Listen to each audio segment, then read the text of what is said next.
Diana Ryan, and today I'm going to demonstrate how to make a tropical design. Tropical flowers are very unique and very different, so they do require different techniques than you would do with traditional type arrangement. I've got a nice recreations bowl. This is actually recycled paper that you can buy from your local florist, which is kind of handy, which I appreciate. And I've got a little bit over 2/3 of a brick of oasis in here, and I've got it glued to the bottom. And then I've got a little reservoir of water in here. So my next step, I'm going to cover this with wet moss. Got it in this little tray here because it is wet. And once you wet it, you can literally wring it out like a sponge. So let's cover this. So why am I covering this oasis with moss? You know, the moss adds kind of a really natural feel to it. And actually, if you want to look at it from a lazy point of view, you don't have to cover up all the oasis. So it's kind of a dual purpose there. All right, that's good. Let me clean up this mess real quick. Okay. All right, so I've got my moss covered. So if a little bit of moss shows, we're fine with that because it kind of, like I say, adds that natural feel to it. I'm going to start with my largest stem, my heliconia. This is just the coolest thing ever. Look at this is the blossom on it. I love the shading in that. But you can see this is really a thick, heavy stem. So when you have a thick, heavy stem like this, you want to insert it once and don't move it. If you start wobbling around, you know how that goes. The oasis is going to break up and the arrangement's going to fall apart. If I wanted the heliconia to have a thinner stem, I could do that. This is kind of done in layers. I'm going to strip off part of this so you can kind of see. But there's a seam right here. And I could take this apart and then I'd have these two separate and I would just have the single flower. But I kind of like this vertical line going with the heliconia. I think that's kind of part of the flower. So I'm going to leave this whole stalk. But it's going to be tall and it's going to be big. I'm going to give it a sharp slanting cut. Cutting at an angle increases the surface area, so it draws more water. It also gives me a nice point to hang on to it. So I'm going to do, this is going to be a centerpiece. I'm going to start, about 1/3 of the way there. Put it right through my oasis, and I am not going to touch it after that. But it's so bold and so wonderful. We don't have to move it at that point. This is called ginger. Again, a tropical flower. It's got a little heavier stem, not quite like the heliconia, but you'll get these interesting curves with the ginger. So let's kind of complement my heliconia right over there. Again, a nice sharp slanting cut. Now when I insert this, I kind of move the moss around so I can get a nice firm insertion there with the ginger. My next ginger, I could go over here if I wanted. I could shadow it over here. You know what? Let's come down a little bit over here with this one. Again, a sharp slanting cut. And I like this curve of the ginger. So here's what we got going so far. It will be a centerpiece, so I don't have to keep doing this twirl thing with you here. But I want you to see front and back as I'm working with it. Now let's add a few of our lilies. These are Asiatic lilies, and to me, lilies can kind of go both ways. They can go tropical to traditional to contemporary. They're one of those flowers that can cross over. Now it has our anthers in there, so we have to take those off because right now they're immature, but as they mature, they will discolor your flower, discolor your clothes. Some of the foliage on here is a little bit ratty, so I'm going to take it off. Now I'm going to place my lilies in kind of a grouping. There's my first one. And I use the smallest one up at the top. Here again, let's take those off. You can see it's starting to get a little bit on the mature side with that. I'm going to place this a little bit over to the side. Because, like I say, it is a centerpiece, and we want the design to have some depth to it. We want to have some interest. We don't want it to be completely flat.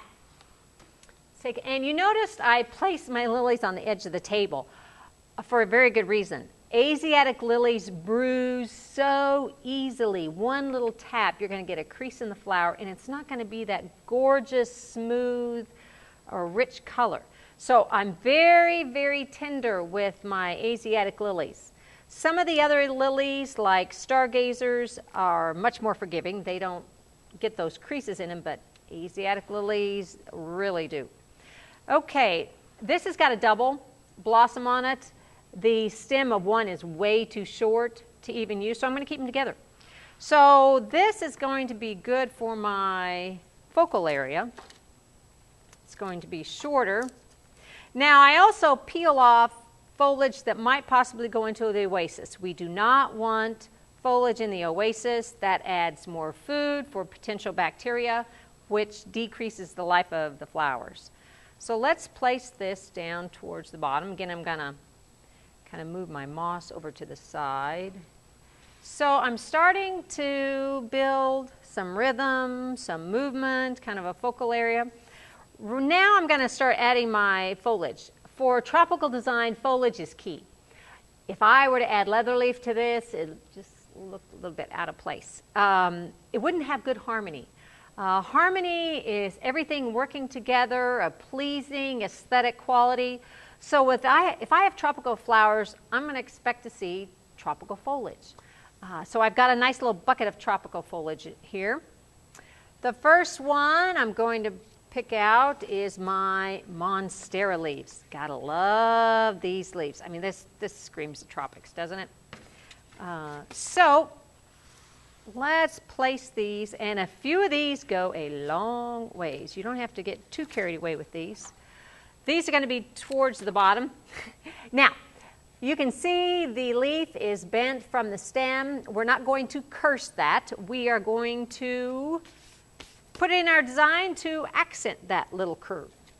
So I'm going to place it right over in through here. And you know what it's going to do? It's going to flatten out nicely for me. It looks like it's just growing out of there like it's supposed to. Now I have a smaller leaf that I'm going to place to the other side of it just to kind of complement that. And again, it's got my nice little bend to it, but that's how the plant grows. So that's okay. Here's my other leaf to the side. See how it's starting to look? That's enough of the monstera. I don't have to get carried away with that. So now I need something flowing, something wonderful. Now the next foliage I'm going to work with is our cordyline terminalis, or tea leaf. It is naturally this burgundy color, and it's so rich and just so wonderful. But the stem's a little bit stiff, so I'm going to massage this vein. Doesn't hurt the leaf at all, and it's getting a little bit more curve to us. I don't want a straight one. I've got my straight lines with my heliconia. So I've got a slight curve to it. Again, cut this. And this is going to go, I just want to get a little bit of movement and broad texture next to my heliconia here. Got a nice flow to it. You see these leaves in the tropics all the time. And so let's kind of complement it with another one. Again, I'm going to massage this vein of my leaf, and I'm going to place it kind of right beside it. Give it a cut. I want it a little bit shorter though, and it's going to go right in through here. Oops, got to watch out for those lilies. Okay, let's bring this down a little bit more. There. Okay, so I've got my cordyline terminalis leaves going out there. Let's get a little bit more movement. Foxtail. Gotta love foxtail. It's actually asparagus densiflorus, but it looks like a fox's tail, so that's the common name. And it adds great movement. So let's strip some of this bottom part because we don't want that in our oasis. Let's have it kind of shooting out of the center here. Wonderful texture. You know, it's just got that fluffiness to it. So let's take another foxtail, give it a nice cut. maybe it can start coming out this way. The idea is we want it to kind of look like our own little tropical rainforest with plants growing lush and wonderful. So let's add another one to this side. And you're going to notice my front side is different from my back side. And actually, I prefer that type of a look. It just adds more interest to the design. So when I get done with this, it's going to look good from either side. Now, let's add a little bit of leucadendron. Leucadendron is a member of the protea family. It has the same type of leaves, and this is actually what we think of, the blossom. It's not a true blossom. The true blossom is actually way down inside, but it's got a great tropical feel to it. And I like this kind of lime green, even lighter lime green, and it's got the burgundy tips in it, which is going to pick up several parts of my burgundy in this design. So as you look at this, it's needing something right down here, some interest down here. So that's what my leucadendron is going to do. I'm going to cut it again, and I'm going to bring it out and around. And then it's going to have a little partner. It's going to have another leucadendron coming out there. So this is going to kind of help balance out what I've got going on the other side. Let's see if we want to put another one in here. Here's another leucadendron. I think I'll put one more right in the base. So it's going to add some interest down below. Yeah, that's a good spot for it. As you walk around the design, you're going to see there's an interesting little grouping. So again, it looks like the leucadendron plant is growing from the sides. Then, other foliage that I got some croton leaves. This is literally off the croton plant. But look at these colors. I mean, it's perfect. It's the oranges and the burgundy, so it's going to tie in really nice. It's going to add a nice little accent for me. So let's put one right here by that lily. Put another one right over there. Give it a little cut. It's a short stem, but you know what? They hold up really well. The leucadendron, the croton do. So I'm going to put two right there in front. Kind of brings out the colors in that. And then I've got another one. I'm going to hang on to that. My next foliage I'm going to put is called xanadoo. It's actually a member of the philodendron family. But look at that. I mean, that's very tropical. It's wonderful. So I'm going to do my back side right now. You can see there's an empty spot. It needs some interest. So let's add to it back here. It's going to look like a little xanadoo plant growing out of here. And when I add 3 or more stems of a foliage or flower, that is called grouping. Flowers grow in groups, so let's design that way. That makes our design much more interesting. And I'm really honestly placing these like they would grow. So it kind of from the central point, and then the leaves fan out from there. If you design by nature, your designs are much more interesting. I always tell my students, nature is your best teacher. Study nature. Look at the way things grow and copy that. Now I've got one lone croton leaf, and I've got the perfect spot for it right over here. It's okay to have a leaf or a foliage or a flower by itself, because what it does, it kind of brings your eye back. You're kind of peeking, oh, there's something else going on back there. Let's check that out. Now, I've got one more lily left. I think I'm going to put it on the back side. I kind of like it back here. So it will be coming out of our xanadoo. Again, let's take out those anthers. I'm going to leave all these buds because they will eventually open up, and my cut flower arrangement will keep on growing, so to speak. So let's nestle this right in between all this wonderful xanadoo. Whoops, finding some other stems there. Okay, and bring out my monstera leaf. That looks perfect there. You know what it does? It kind of leads a trail of the lilies, kind of from the front to the back. So the orange kind of has a nice little rhythm, nice little flow to it. And because that's what plants and flowers do. they grow and flow like that. I had some other palm leaves.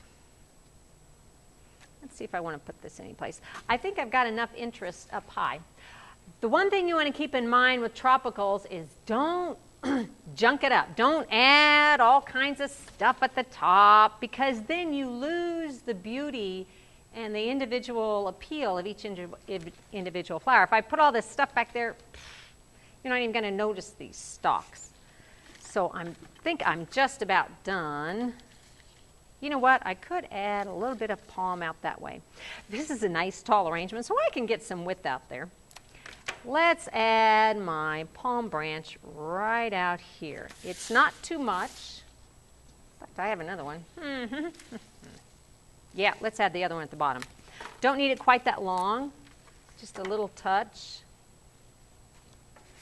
And palm says tropics too. See, I kind of like that little texture down at the bottom. Then, if I have any places at all left that I want to cover, I have some Galix leaves to do that job. They come in little bundles like this. And during certain times of the year, they're this beautiful burgundy color. And other times they're green. And then sometimes they're green and burgundy. So look at that. Isn't that fabulous? So you get some really interesting leaves out of this bunch. I'm going to pull out a few. And I'm just going to strategically place them in a couple of spots.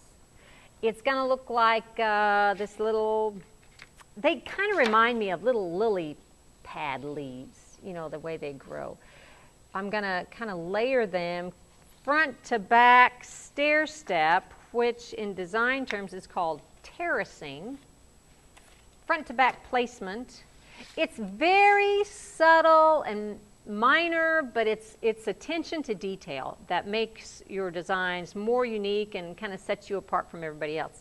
So you can see down there, it's very subtle, but it just adds that extra little punch, I think. There's another couple of spots right down here. I'm going to place them, and then I'm probably done.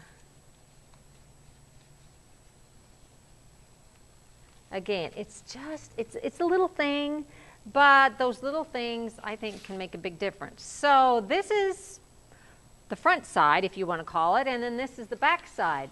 But since it has interest all the way around, you could put this on a buffet table, on an entrance table, and people walk around it and they see an interest all the way around, and it looks like this tropical jungle just came into your home. So that's how you design with tropicals. Thanks for watching.